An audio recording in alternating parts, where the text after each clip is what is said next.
नमस्कार. नवप्रेरणा एंटरटेनमेंटमध्ये आपलं मनापासून स्वागत. नाशिकच्या सामाजिक, शैक्षणिक आणि सांस्कृतिक जीवनाला समृद्ध करणाऱ्या अनेक विदुषी स्त्रियांनी आपल्या कार्याने समाजावर अमिट ठसा उमटवला आहे. काही स्त्रिया आज आपल्यात नाहीत, तर काही आजही आपल्या कार्याने समाजाला प्रेरणा देत आहेत.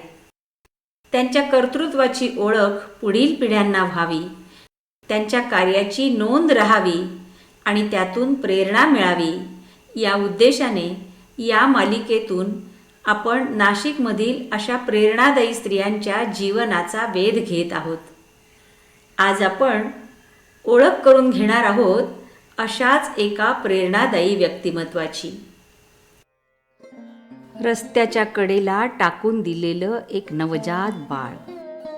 कोणाचंच नाही, कुठलंच नाव नाही, कुठलीच ओळख नाही, पण त्या छोट्याशा जीवाला मायेनं उचलून घेणारे हात जर मिळाले तर त्यांचं आयुष्य बदलू शकतं.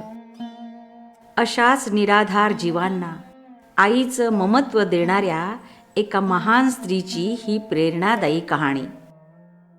नाशिकमधील अशोकस्तंभ परिसरात एक आधार आश्रम आहे, जिथे अनाथ, अवांछित किंवा परिस्थितीमुळे टाकून दिलेली बालके आणली जातात.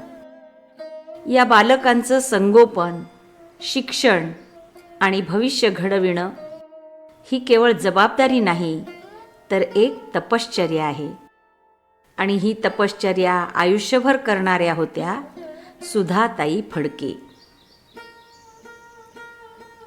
समाजसेवक अण्णासाहेब दातार यांनी सुरू केलेल्या या आधाराश्रमाला सुधाताईंनी आपल्या मायेने आणि कर्तृत्वाने एक नवीन उंची दिली.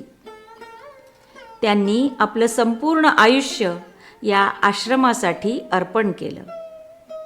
प्रत्येक बालकासाठी त्या फक्त व्यवस्थापक नव्हत्या, तर त्या त्यांच्या आई होत्या. त्यांचं आरोग्य, शिक्षण, संगोपन सर्व काही त्या स्वतः लक्ष घालून करत असत. आश्रमाला आर्थिक मदत मिळावी म्हणून त्या सरकारी कार्यालयांचे उंबरठे झिजवत असत. गावोगावी जाऊन व्याख्याने देत असत. नवजात बालकांना टाकून देऊ नका, हा संदेश त्या समाजात पोहोचवत असत. सुधाताईंनी या मुलींना केवळ वाढवलं नाही, तर त्यांना स्वावलंबी बनवलं. शिवणयंत्र आणून दिली, कपडे शिवायला शिकवलं, ऑर्डरची कामे देऊन त्यांना कामाचा अनुभव दिला.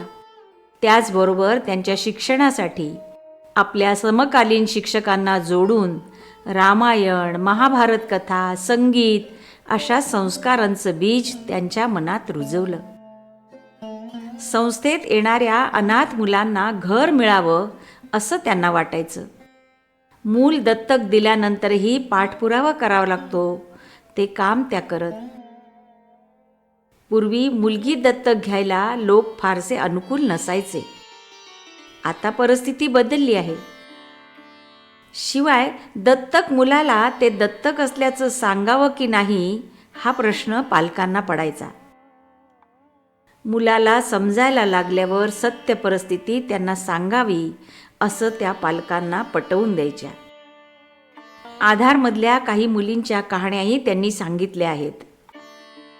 त्या म्हणतात, आमच्या संस्थेत आलेली एक मुलगी आपण इंदोरची असल्याचं वारंवार सांगायची. कुठेतरी रेल्वेची गाडी बदलताना आपली आणि आईवडिलांची चुकामोक झाली असं ती म्हणायची. शेवटी ती SSCला असताना आम्ही इंदूरच्या एका परिचितांना पत्र लिहून ती मुलगी जो पत्ता सांगते तसा भाग आहे का अशी विचारणा केली. तिने सांगितलेला पत्ता बरोबर निघाला. सुधाताईंबरोबर काम करणाऱ्या शैला कुलकर्णी यांनी खात्री करून घेतली आणि त्या तिला इंदोरला घेऊन गेल्या. रिक्षात बसल्यानंतर एवढ्या वर्षानंतरही तिला घरचा परिसर अचूक आठवला. तो शुक्रवारचा दिवस होता. तिची आई नमाज पढत होती. मुलीला तिने ओळखलं इतक्या वर्षाच्या ताटातुटीनंतर माय लेकी कडाडून भेटल्या. ते दृश्य मन हेलवणारं होतं. त्या कुटुंबानं पूर्वी पोलिसात तक्रार केलेली होती, पण मुलीचा तपास लागला नव्हता. मुंबईसारख्या शहरात नेऊन आपल्या मुलीला कोणी वाईट मार्गाला तर लावलं नसेल ना, ही चिंता तिच्या आईवडिलांचं काळीज कुरतडायची. शेवटी मुलगी भेटल्यावर त्यांना अत्यानंद झाला. थोडक्यात काय तर एखाद्या मुलीला तिचं घर सापडलं. इतक्या वर्षांनी ती तिच्या घरी गेली. तिचं एक प्रकारे पुनर्वसनच झालं. आता ती मुलगी 2 मुलांची आई आहे आणि संसारात रमली आहे. अशा अनेक जणींना मायेचा आधार देण्याचं काम सुधाताईंनी केलं. तरीही 18 वर्षापर्यंत दत्तक न गेलेल्या मुलीचे काय? अनाथालयातील मुली मोठ्या झाल्यावर त्यांच्या लग्नाची जबाबदारीही सुधाताईंनी उचलली. योग्य वर शोधून त्यांचा संसार उभा केला. आणि एवढ्यावरच त्या थांबल्या नाहीत, तर लग्नानंतरही त्या मुली सुखात आहेत का हे पाहण्यासाठी त्या स्वतः त्यांच्या घरी जात असत. सुधाताई कौतुकाने म्हणत की या मुलीचा पत्नी म्हणून स्वीकार करणारे तरुणही समाजसुधारकच आहेत. अनेक निःसंतान दाम्पत्यांना त्यांनी दत्तक घेण्यासाठी प्रेरित केलं. अनाथ मुलांना कुटुंब मिळालं आणि दाम्पत्यांना अपत्यसुख. इतकंच नाही तर विधवा, परित्यक्ता, अत्याचारग्रस्त महिलांना आधार देऊन त्यांना नव्याने उभं करण्याचं महान कार्यही सुधाताईंनी केलं. पुण्यात शिक्षण घेत असताना सुधाताई यांनी शकुंतला परांजपेंबरोबर कुटुंब नियोजनासंदर्भात काम केलेलं होतं.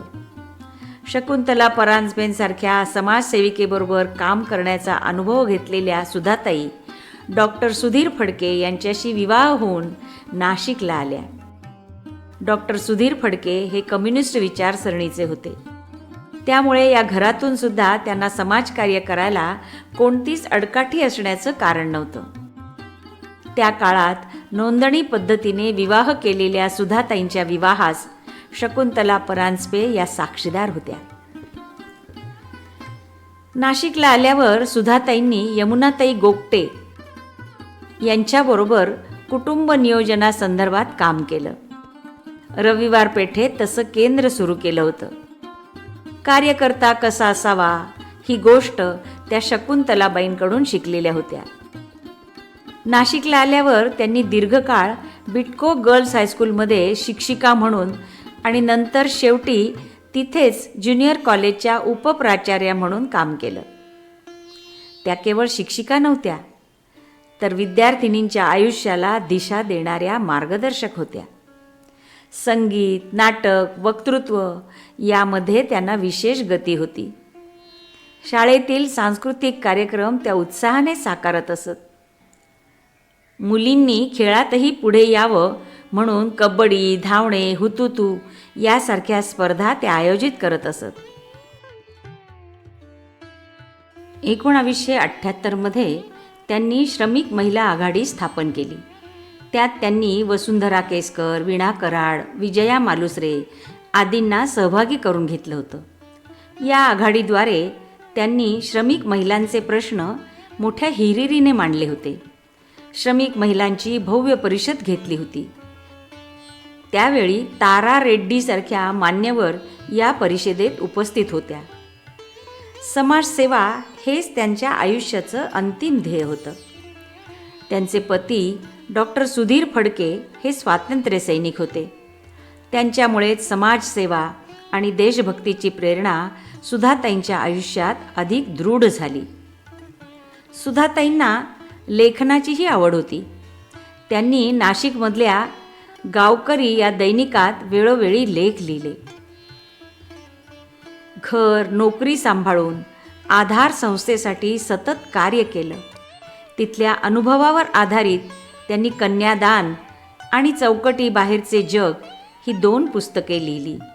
या पुस्तकांमधून स्वातंत्र्योत्तर काळातील समाजाची मानसिकता आणि परिस्थिती याचे वास्तव चित्रण दिसून येते. त्यांचा वसुंधरा हा काव्यसंग्रह देखील प्रकाशित झाला. त्या आधार आश्रमाच्या कार्यकारिणीत कार्यवाहक आणि विश्वस्त अध्यक्ष म्हणून कार्यरत होत्या. शिवाय 12 वर्षे त्या बालकल्याण मंडळाच्या न्यायाधीशही होत्या. देशभरात जाऊन त्यांनी समाज जागृतीचं कार्य केलं.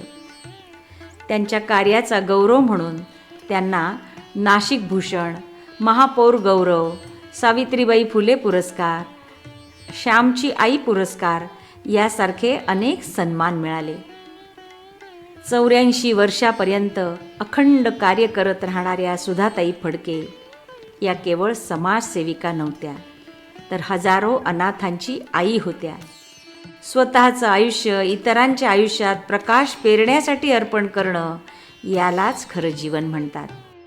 सुधाताई फडके या विदुषीला शतशः नमन. पुढील भागात भेटूया अशाच एका विदुषीला. धन्यवाद.